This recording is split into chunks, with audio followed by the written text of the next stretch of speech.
Friends అందరూ ఎలా ఉన్నారు? బాగున్నారా? అందరూ బాగున్నారు అనుకుంటున్నాను. ఈరోజు దేవుని వాగ్దానంతో నేను మీ ముందుకు వచ్చాను.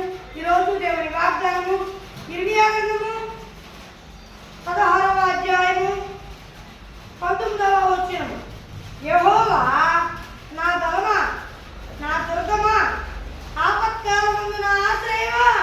మరి ఫ్రెండ్స్ ఈరోజు దేవుని వాగ్దానము దేవుడు సెలవిస్తున్నాడంటే యెహోవా నా బలమా, నా దుర్గమా, ఆపత్కాలమందు నా ఆశ్రయమా అని ఇక్కడ నేను ప్రార్థించాను. ఇది నీ కొరకే నా బిడ్డ. దీని ద్వారా నేనేం సెలవిస్తున్నాను అంటే, నన్ను నీ బలంగా చేసుకో, అప్పుడు నేను నీకు సహాయం చేస్తాను.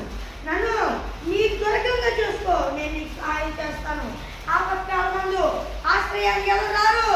నన్ను ఆశ్రయ దుర్గంగా చేసుకో, ఆపత్కాలమందు ఆశ్రయమా అని ఇక్కడ రాయబడినట్టు నీవు కూడా ప్రార్థించు. దేవా ఆపత్కాలమందు నా బలమై, నా ఆపత్కాలమందు నా ఆశ్రయమైన దేవా, దేవా నా బలము నీవే, నా దుర్గం లేదే, నువ్వే నాకు నీ సహాయం చేయి. పరిస్థితులు ఇలా అల్లకొల్లంగా ఉన్నాయి. ఏంది నా పరిస్థితి అని దేవుడిని వేడుకోండి. దేవుడు సహాయం చేస్తామని సెలవిస్తున్నాడు. మరి దేవుడు ఏం సెలవిస్తున్నాడు అందరూ విన్నారు కదా. కాబట్టి ఇక్కడ సెలవిచ్చినట్లుగా మీరు ఆయన్ని నీ బలంగా చేసుకోండి, అలాగే మీరు ఆయన్ని నీ దుర్గంగా చేసుకోండి, అలాగే మీరు ఆయన్ని ఆపత్కాలం ముందు ఆశ్చర్యంగా చేసుకోండి. ఆపత్కాలం ముందే కాదు, అంత సంతోషంగా అంత బాగున్నప్పుడు కూడా చేసుకోండి. దేవుడు మీ జీవితంలో అద్భుత కార్యాన్ని ఈ క్షణముందే ఈ దినమే చేస్తానని దేవుడు చదివిస్తున్నాడు. మరి దేవుడు ఏం చదివిస్తున్నాడో అందరూ విన్నారు కదా. కాబట్టి ఇప్పటికైనా దేవుడిని బలంగా చేసుకొని, దేవుడిని నీ దుర్గంగా చేసుకొని, ఆపత్కాలం ముందు నీ ఆశ్రయంగా చేసుకొని దేవుడిని వేడుకోండి. దేవుడు మీ జీవితంలో అద్భుత కార్యం చేస్తాడు. ఒక్కటైతే నమ్మండి, దేవుని అందు విశ్వాసంతో ఉండండి.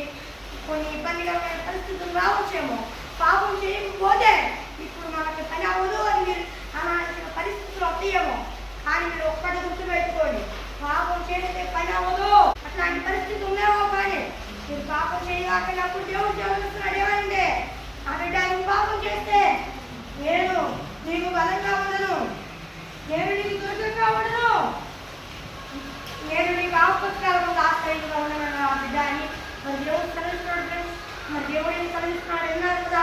ఇప్పటికైనా దేవుని మాట ఆలకించి పాపం చేయకుండా ఉండండి. దేవుడు తప్పకుండా మీ జీవితంలో కార్యం చేస్తానంటున్నాడు. మరి దేవుడు సర్వశక్తి కలిగిన దేవుడు, ఆయన మీ జీవితంలో అద్భుతం చేయగలిగిన దేవుడు. కాబట్టి ఆయన్ని నమ్మండి, ఆశ్రయించండి, అద్భుత కార్యం చేస్తాడు. గొప్ప కార్యం చేసి ఆపత్కాలం ముందు మీకు ఆశ్రయంగా ఉండి, ఎలాంటి కష్టం వచ్చినా నీ ముందే వస్తుంది కష్టం, కానీ నీ మీద కొనిపారదు. ఎలాంటి కష్టం వచ్చినా దేవుడి మీద ఆధారపడండి. దేవుడు అద్భుత కార్యాన్ని మీ జీవితంలో చేస్తాడు. అంతేగాని దేవుడి మాట వినకుండా తప్పుడు మార్గంలో నిలవాకండి. తప్పుడు మార్గంలో వెళ్తే మీకు ప్రయోజనం లేదని దేవుడు తెలుస్తున్నాడు. కాబట్టి ఇప్పటికైనా దేవుడి మాట ఆలోచించి ఆయన బలంగా చేసుకుని, ఆయన దుర్గంగా చేసుకొని, ఆపత్కాలంలో ఆయన ఆశ్రయంగా చేసుకొని, ఎల్లప్పుడూ ఆయన ఆశ్రయంగా చేసుకొని ఆయనకి ఇష్టానుసారంగా బతకండి. దేవుడు మీ జీవితంలో అద్భుత కార్యం చేస్తాడు. ఎలాంటి ఆపత్కాలంలో ఉన్నా మీరు భయపడవాకండి. ఎలాంటి అస్వస్థతలో ఉన్నా, ఎలాంటి ఇబ్బందికరమైన పరిస్థితిలో ఉన్నా మీరు భయపడవాకండి. విశ్వాసంతో దేవా నాకు సహాయం చేయి, నా బలమా, నా దుర్గమా, ఆపత్కాలమందు నా ఆశ్రయం నీవే ప్రభువా. దేవుడిని వేడుకుంటే ఆయన గొప్ప కార్యాన్ని మీ జీవితంలో చేస్తాడన్నాడు. నమ్మడం వరకు మీ పని, చేయడం ఆయన చేస్తాడు. భయపడవాకండి, ఆయన నమ్మండి. ఆయన చేసే కార్యాలు చూసి ఆయన స్తుతించండి. సంపూర్ణంగా నమ్మండి. అవిశ్వాస ఆలోచన వస్తే అది రానివ్వకండి. దేవుడు సహాయం చేస్తాడు అనుకోండి తప్ప అవిశ్వాసపు ఆలోచనలకు చోటే ఇవ్వకండి. దుష్టుడు శోధిస్తూ ఉంటాడు కొన్నిసార్లు. మీరు ఏ పని చేస్తున్నా, మీరు ఏం మాట్లాడుతున్నా దుష్టుడు ఆలోచనలో శోధిస్తూ ఉంటాడు. అప్పుడు కూడా భయపడవాకండి. భయపడవాకండి.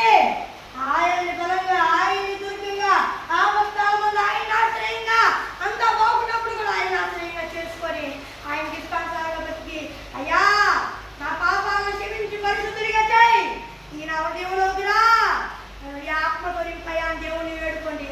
పరిశుద్ధాత్మ అభిషేకం కొరకు ఎదురు చూడండి. దేవుడు మిమ్మల్ని అభిషేకించి గొప్ప కార్యాలు మీ జీవితంలో చేస్తారని దేవుడు మీకు ఈ వాగ్దానం ఈ రోజు బట్టిగా అనుకోవాలండి. దేవుడు మీ జీవితాంతం ఈ వాగ్దానాన్ని ఇస్తాడు. కాబట్టి దేవుడు ఏం సెలవిస్తున్నాడు అన్నారు కాబట్టి ఇంకనైనా దేవుడికి ఇష్టానుసారంగా బ్రతకండి. అప్పుడు దేవుడు ప్రభు చూపిస్తాడు. మీ జీవితంలో కార్యాలు చేస్తాడు ఆయన. నిశ్చయముగా మీ జీవితంలో త్వరలోనే గొప్ప కార్యాన్ని చేస్తాడు. దేవుడు కార్యం చేస్తాడు. భయపడవాగండి. శ్వాసంతో ఎదురు చూడండి. దేవుడు కార్యం చేస్తాడు. భయపడవాగంటున్నాడు. మరి దేవుడి వాగ్దానం చిన్న ప్రార్థన చేసుకున్నాం. కల్లోమన్నాను దేవా, ఈ వాగ్దానం వారి బిడ్డలతో సూటిగా మాట్లాడినందుకు ఎలాంటి కూడా చూసుకోవాలి. ఎడిటింగ్ కూడా తొందరగా అవ్వడానికి సహాయం చేయి అయ్యా. అప్లోడింగ్ అవ్వడానికి సహాయం చేయి. పరిస్థితులు ప్రతికూలంగా ఉన్నాయి, అయినా నేను మీకు వాగ్దానం చేస్తున్నాను. ఇవే నాకు సహాయం చేయి అయ్యా. ఈ పరిస్థితుల్ని ఈ పనికి నేను ఇబ్బంది పెట్టాలని చూసే ప్రతి ఒక్క సైతాన్ని లాయపరుస్తూ ఉన్నారు అయ్యా. ఎక్కయ్యా మహాశక్తివంతుడా, ఇవే ఇక్కడ జ్ఞాపకం దేవాన్ని బిడ్డలతో సూటిగా మాట్లాడావు. స్తోత్రాలు. ఈ బిడ్డలందరూ ఈ ఆత్మతో నింపబడిన వారై గొప్ప కార్యాలు చూసేవాళ్ళ కృప చూపించు అయ్యా. నీవే గొప్ప కార్యాన్ని ఈ క్షణమందే చేయమని వేడుకుంటున్నాను అయ్యా.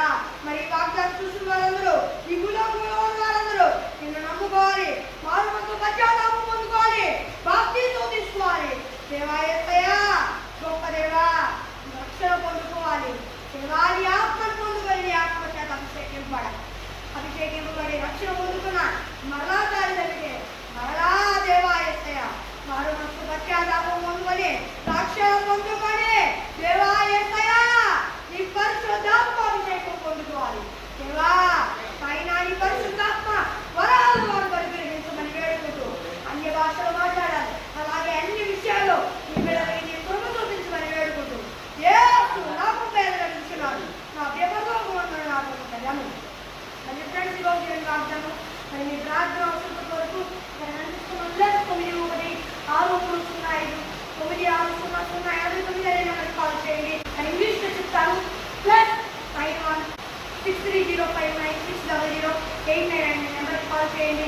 మరి మరో దేవుని వాగ్దానంతో మరి కలుద్దాం. అందులో దేవుని కృప ఆశిస్తున్నాం.